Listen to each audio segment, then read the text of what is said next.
gom tha Giêsu henun chu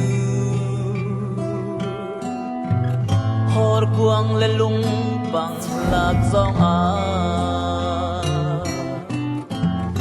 chia le ti le lak zong a si se a good name in a ka ruai ta har nak ni kanun atay lo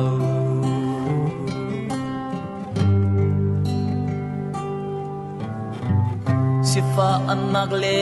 har sap nak ni atay kho lo nun a ka pe mi chi lak zong in lom nak nun ka ngai thang chất là soi sợ đầu tư na ta thật dám nuôi agape kara thuang thabi Giêsu cái him nát song Giêsu và lấy xua ra yan thâu man se ra ruang tha Giêsu cả ngày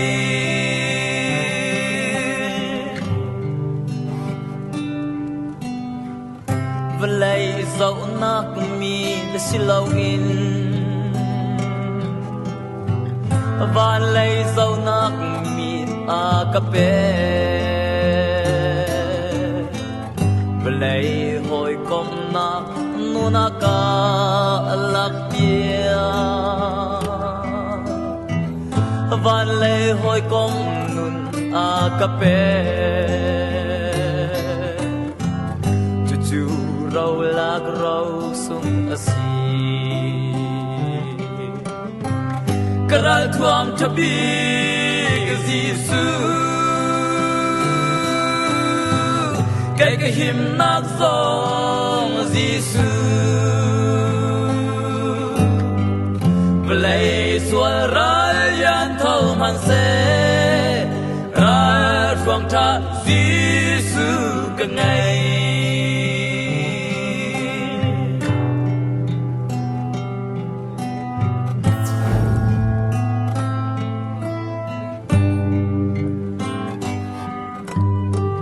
a thơ chua mi thiel me te zong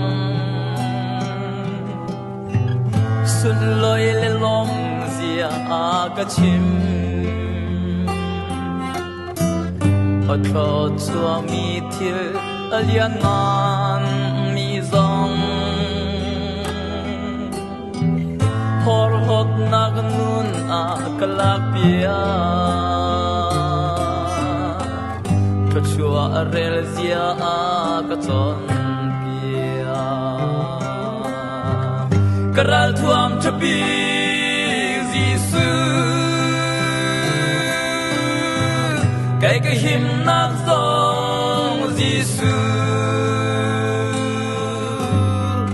play xua ra yan thâu man se ra ruang tha Giêsu cả ngày karal thuam thabi Giêsu cái him nát song Giêsu play xua ra yan thâu man se ra